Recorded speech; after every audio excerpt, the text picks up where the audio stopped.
नमस्कार दोस्तों।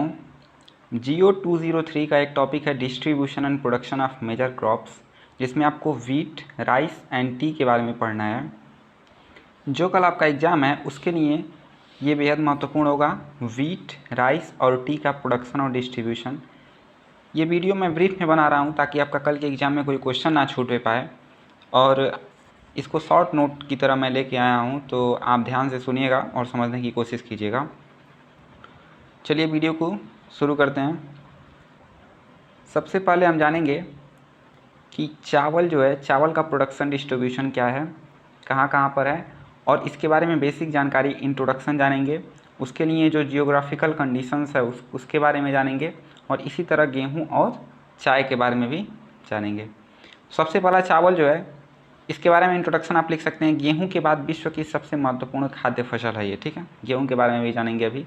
तो सबसे अधिक खाई जाने वाली फसल जो है वो चावल है। गेहूं के बाद विश्व की सबसे महत्वपूर्ण फसल, खाद्य फसल के रूप में इसको माना जाता है। उष्णकटिबंधीय निवासियों के लिए ये सर्वाधिक महत्वपूर्ण होता है। उष्णकटिबंधीय क्यों? क्योंकि उष्णकटिबंधीय जो 0 डिग्री से ऊपर और 0 डिग्री से नीचे 23 डिग्री नॉर्थ और साउथ में होता है, उसको उष्णकटिबंधीय क्षेत्र कहते हैं। उस क्षेत्र के लिए महत्वपूर्ण है। क्यों? क्योंकि वहाँ पे अत्यधिक वर्षा होती है और चावल के लिए अत्यधिक वर्षा की आवश्यकता होती है, ठीक है।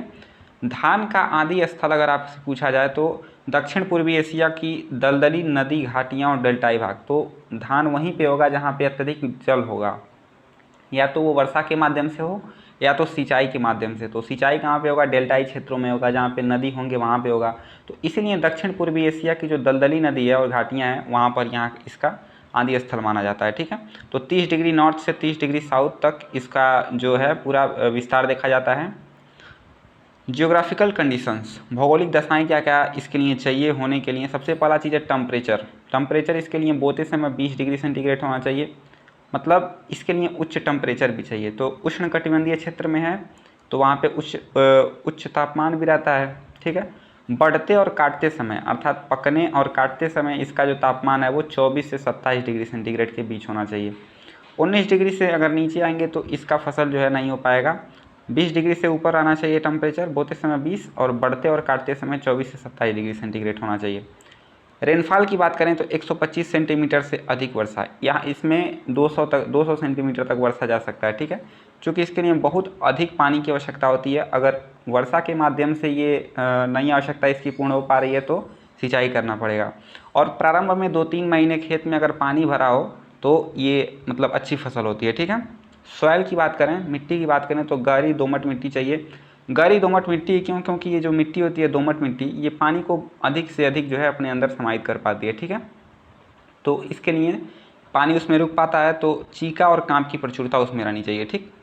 लैंड की अगर बात करें, भूमि कैसी होनी चाहिए? तो प्लेन एरिया, जहाँ से पानी सरके ना, ठीक है, रुका रहे, पानी रुका रहे, इसलिए प्लेन एरिया इसके लिए चाहिए लैंड। लेबर की अगर हम बात करें तो बड़ी संख्या में कुशल श्रम की आवश्यकता होती है। चावल के उत्पादन में अत्यधिक श्रम की आवश्यकता होती है, लेबर श्रम की आवश्यकता होती है, ठीक है। बहुत लोगों की आवश्यकता पड़ेगी। क्यों? क्योंकि उसमें जुताई, बीज बोना, रोपाई, निकाई, गुड़ाई, सिंचाई, कटाई, मड़ाई इत्यादि ये सभी चीज़ें जो है करने में अत्यधिक कुशल वर्कर्स के काम लेना पड़ता है इसके लिए, ठीक है। अब अगर हम बात करें उत्पादन विधियां कौन कौन सी होती हैं इसकी, तो उत्पादन विधि 2 प्रकार की होती है। एक होता है छिटकवा विधि और एक होता है रोपड़ विधि। छिटकवा विधि में बस वैसे ही ले जाके धान के जो बीज होते हैं उसको छींट दिया जाता है खेत में, ठीक है। और दूसरा जो रोपड़ विधि है उसमें जो है वो रोप के बोया जाता है, जिस तरह इस समय हो रहा है वो रोपड़ विधि अपने गंगेटिक प्लेन में जो होता है रोप के, वो कृषि रोपड़ विधि कहलाती है, ठीक है। डिस्ट्रीब्यूशन एंड प्रोडक्शन अब देखते हैं। डिस्ट्रीब्यूशन एंड प्रोडक्शन के बारे में जानेंगे। 90% पूरे विश्व का एशिया में इसका उत्पादन होता है, ठीक है, 90%। और उस 90% को अगर हम 100 मान लें तो उस 100 में से 95% केवल दक्षिण पूर्वी एशिया में, जिसको हम भारतीय उपमहाद्वीप की संज्ञा देते हैं, उसमें होता है, ठीक है। मुख्य निर्यातक देश में आप देखेंगे तो म्यांमार है, थाईलैंड है, वियतनाम है, पाकिस्तान है और यूएसए है, ठीक। डिस्ट्रीब्यूशन अगर हम बात करें तो ये जो पाई चार्ट मैंने बनाया है इसमें विभाजन करने में थोड़ी सी मिस्टेक हुई है, लेकिन ये जो डाटा लिखा है वो सारा सही है। आप देखेंगे चाइना में जो है वो 30% जो है होता है। तो आपसे पूछा जा सकता है कि सबसे अधिक उत्पादन, तो चाइना में 30%, उसके बाद इंडिया में 22%, उसके बाद इंडोनेशिया में 7.6%, फिर बांग्लादेश में 7.2%, वियतनाम में 5.9%, थाईलैंड में 4%, म्यांमार में 3.5%, फिलीपींस में 3.5%, ब्राज़ील में 1.6, जापान में भी 1.6, और ये जो है अन्य जितना भी बच रहा है उसमें अन्य आ जाएंगे। अब आपको ये देख के थोड़ा टेंशन हो रहा होगा कि याद कैसे होगा ये, तो टेंशन लेने की बात नहीं है, आपको बस 3 से 4 याद रखना है। इंडिया का याद रख लीजिए, चाइना का याद रख लीजिए, इंडोनेशिया का 7.6, और बांग्लादेश वियतनाम 5 आप याद रख लीजिए। 30, 22, 7.6, 7.2, 5.9, इस पाँचों को ऐसे चार्ट बना के आप ऐसे बना सकते हैं, ठीक है, ऐसे करके आप इसको बना के दर्शा सकते हैं, ठीक है। तो ये चावल के बारे में मैंने आपको बता दिया। अब चलते हैं हम गेहूँ के बारे में देखते हैं। ध्यान रखिए, केवल आपको 3 चीज़ों पर ही फोकस करना है इसमें। सबसे पहला इंट्रोडक्शन में कुछ बातें लिखनी है, जियोग्राफिकल कंडीशन में 5 चीज़ें, temperature, rainfall, soil, land, labour, इन 5 चीज़ों को डिस्क्राइब कर देना है, और लास्ट में आपको डिस्ट्रीब्यूशन प्रोडक्शन ऐसे ही दिखा देना है, ऐसे करके, ठीक है। एक पॉइंट बच रहा है जो, वो है निर्यातक देश, कौन कौन से कहाँ से इसका एक्सपोर्ट होता है, ठीक है। तो सबसे बड़ा निर्यातक देश Myanmar, Thailand, Vietnam, Pakistan, USA, ठीक। चूँकि चावल एक ऐसी फसल है जो वहाँ की जो लोकल लोग होते हैं, उस कंट्री के लोग होते हैं, उन्हीं से वो खपत हो जाता है, इसलिए इसका बहुत अधिक एक्सपोर्ट नहीं होता है, लेकिन फिर भी जो एक्सपोर्टर देश है वो यहाँ पे मैंने लिख दिया है, ठीक। अब हम बात कर लेते हैं गेहूँ के बारे में, वीट के बारे में। ये विश्व की बहुत बड़ी जनसंख्या का खाद्यान्न है, ठीक है। तो सबसे बड़ी जनसंख्या का खाद्यान्न अगर हम देखा जाए तो सबसे बड़ी जनसंख्या का खाद्यान्न ये गेहूँ है, ठीक।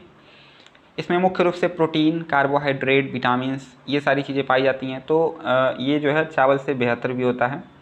टेम्परेट जोन में पाया जाता है। टेम्परेट जोन किसको कहते हैं? समशीतोष्ण। 23 डिग्री ऊपर से और 66 डिग्री नीचे, इन 20 के बीच का जो होता है क्षेत्र, उसको टेम्परेट जोन कहते हैं। आप यहाँ पे चार्ट में देख सकते हैं। आप यहाँ पे देखिए 30 से लेके 55 तक, 30 से लेके 55 तक नॉर्थ में, और 30 से लेके 40 तक नीचे जो है, 30 से लेके 40 तक, और उत्तरी अक्षांश में 30 से 55 डिग्री नॉर्थ तक ये इसका विस्तार है, डिस्ट्रीब्यूशन है, ठीक है। तो इतना बेसिक जानकारी लिखने के बाद आप क्या करेंगे, फिर से जियोग्राफिकल कंडीशन, भौगोलिक दशाएं क्या कौन कौन सी होनी चाहिए उसके बारे में जानते हैं। टेम्परेचर, बोते समय टेम्परेचर 10 से 15 डिग्री सेंटीग्रेड। अब देखिए, चावल के लिए अधिक तापमान और अधिक वर्षा की आवश्यकता थी, लेकिन इसके लिए कम तापमान और कम वर्षा की आवश्यकता होती है, मतलब नॉर्मल होना चाहिए। इसमें 10 से 15 डिग्री बोते समय होना चाहिए, और काटते और पकते समय 21 से 26 डिग्री सेंटीग्रेड, ठीक है। 21 से 26 डिग्री सेंटीग्रेड पकते और काटते समय होना चाहिए। एक चीज़ और है कि रेनफॉल जो होगा इसमें बहुत ज़्यादा अधिक नहीं होगा, 50 सेंटीमीटर से 70 सेंटीमीटर के बीच होगा, ठीक है। सॉइल की बात करें तो चिकनी मिट्टी, भारी मिट्टी, दोमट मिट्टी, ये किसी भी मिट्टी में, इन तीनों में से चिकनी मिट्टी में, भारी मिट्टी में, दोमट मिट्टी में, बलुई मिट्टी में, किसी में भी ये हो सकता है। लैंड की बात करें तो प्लेन एरिया इसके लिए चाहिए, मोस्ट सूटेबल होता है इसके लिए, ठीक है, प्लेन एरिया। उसके बाद लेबर की बात करें तो ज़्यादातर काम मशीनों के द्वारा हो जाता है गेहूँ के उत्पादन में, तो लेबर जो है इसमें अधिक नहीं लगते हैं, जबकि चावल में अधिक लेबर लगते हैं। दोनों की तुलना करके याद करेंगे तो अच्छे से याद हो जाएगा। आपको कुछ नहीं करना है, बस सुनना है, और सुन के एक एक बार उसको लिख लेना है, ठीक है। उसके बाद आपको याद हो जाएगा वो चीज़। टाइम पीरियड की अगर हम बात करें तो काटने का समय कौन सा होता है? मार्च, अप्रैल और मई, ठीक है। गेहूँ के काटने का समय मार्च, अप्रैल, मई, और बोने का समय अक्टूबर, नवंबर, ठीक है। अब अगर हम बात करें प्रोडक्शन और डिस्ट्रीब्यूशन के बारे में, तो डिस्ट्रीब्यूशन तो मैंने बता दिया, 30 से लेके 55 डिग्री नॉर्थ तक, और 30 से लेके 40 डिग्री साउथ तक। हम आते हैं प्रोडक्शन पे। तो इसमें क्या है, जो यूरोपियन यूनियन जो है, वो जो कि पूरा जो यूरोप है उस कंट्रियों का उसमें समूह है, तो वहाँ का अगर हम प्रोडक्शन देखेंगे तो 20% है, ठीक है। लेकिन अगर हम चाइना की बात करें, कंट्री वाइज अगर हम बात करें, तो सबसे अधिक चाइना उत्पादन करता है, प्रोडक्शन करता है इसका। उसके बाद इंडिया 13.3%, उसके बाद रशिया 9.5%, और उसके बाद यूएसए कितना, 6.8%, और कनाडा 4%। बस आपको 5 याद रखना है। कौन कौन सा? सबसे पहला चाइना, दूसरा इंडिया, तीसरा रसिया, चौथा यूएसए, और पाँचवा कनाडा। और सबसे फर्स्ट में आप लिख सकते हैं यूरोपियन यूनियन जो है, जो कि कई देशों का समूह है, वो सबसे अधिक करता है 20%। तो ये 6 आपको बनाना है, और ऐसे करके इसमें आप दर्शा सकते हैं कि सबसे पहले यूरोपियन यूनियन, उसके बाद यहाँ पे चाइना, उसके बाद यहाँ पे इंडिया, उसके बाद यहाँ पे रशिया, ऐसे करके, ठीक है।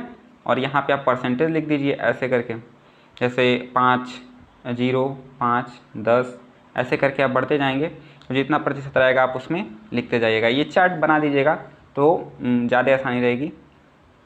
एक्सपोर्ट की अगर हम बात करें, निर्यातक देशों की बात करें, तो रसिया सबसे अधिक एक्सपोर्ट करता है। यूरोपियन यूनियन, चूँकि उत्पादन वहाँ पे हो रहा है तो एक्सपोर्ट भी वहीं पे होगा यूरोपियन यूनियन में। ऑस्ट्रेलिया और यूएसए, ये दोनों कंट्रीज भी ऐसे हैं जो कि अधिक जो है एक्सपोर्ट करते हैं, निर्यात करते हैं।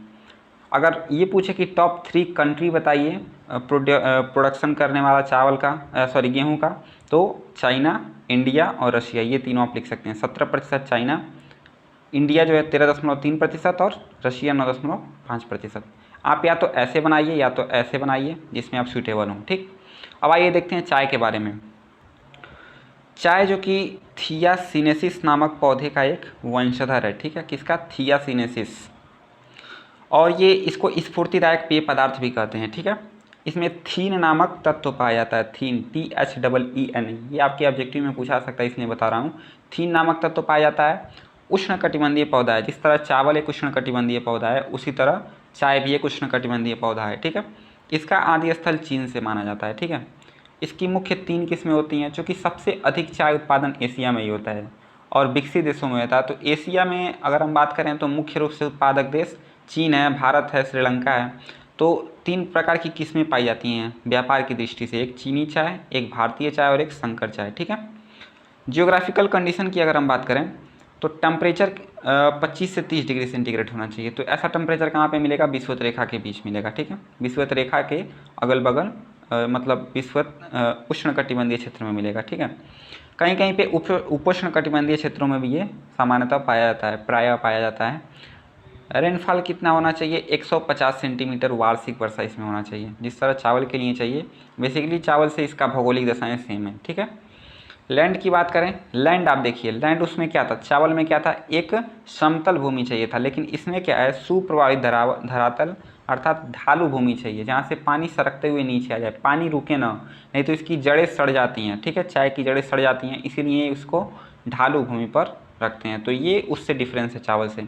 सॉइल की बात करें तो बलुई मिट्टी, बलुई मिट्टी जो कि अधिक से अधिक पानी को अपने आप अंदर ऑब्जॉर्ब ना करे, रखे ना, उस पर रखे ना, तुरंत जो है सोख ले उसको। ठीक है, तो पानी रुकता नहीं है और सड़ने से बच जाता है उसका। लेबर कितना चाहिए? श्रम प्रधान नहीं है। क्यों? क्योंकि उसको उगाने के लिए, निराई करने के लिए, गुड़ाई करने के लिए, पौधे की काट छाँट करने के लिए, पत्तियां चुनने के लिए, सुखाने के लिए, फिर चाय की पत्तियां तैयार करने के लिए, इन सब के लिए बहुत अधिक लोगों की आवश्यकता पड़ती है। तो ये श्रम प्रधान एक कृषि है। ठीक है, अब अगर हम बात करें डिस्ट्रीब्यूशन के बारे में, तो डिस्ट्रीब्यूशन मैंने आपको बताया कि इसका डिस्ट्रीब्यूशन मैक्सिमम जो है एशिया में, यह 90% तो चाय एशिया में ही उगाए जाते हैं। यहाँ पे आप देखेंगे सबसे पहला जो सबसे अधिक उत्पादक जो देश है वो है चाइना, 35.6% इसका प्रोडक्शन करता है। ठीक है, उसके बाद इंडिया जो कि 22.4% करता है। उसके बाद कीनिया कौन सा देश है? ये अफ्रीका का देश है। ठीक है, तो कीनिया 8% उत्पादन करता है। उसके बाद श्रीलंका 6.3% और टर्की 5%। ये टॉप 5 हैं। टॉप 5 जो है वो निर्यातक प्रोड्यूसर कंट्री है। ठीक है, तो ये 5 जो है ऐसे देश थे जो कि प्रोडक्शन करते हैं चाय के। निर्यातक देश के बारे में अगर हम बात करें तो चाइना है, श्रीलंका है, इंडिया है, केनिया है लार्जेस्ट एक्सपोर्टर। ऐसे अगर आप बढ़ेंगे, चाइना सबसे अधिक, फिर श्रीलंका, फिर इंडिया, फिर केनिया। तो ये जो है पूरा का पूरा जो आपके सिलेबस में मेजर क्रॉप्स दिया था डिस्ट्रीब्यूशन और प्रोडक्शन का, ये लगभग 14-15 मिनट के वीडियो में हो गया। आप इसको देखिए और एक बार और देख लीजिए ताकि समझ में आपको अच्छे से आ जाए, और एक बार इसको लिख लेंगे तो आपको सारा डाटा याद हो जाएगा और आप परीक्षा में अच्छा परफॉर्मेंस कर पाएंगे। ठीक है, मिलते हैं अब नेक्स्ट वीडियो में। धन्यवाद। चैनल पर नए हैं तो चैनल को सब्सक्राइब कर लीजिए और वीडियो को लाइक कीजिए।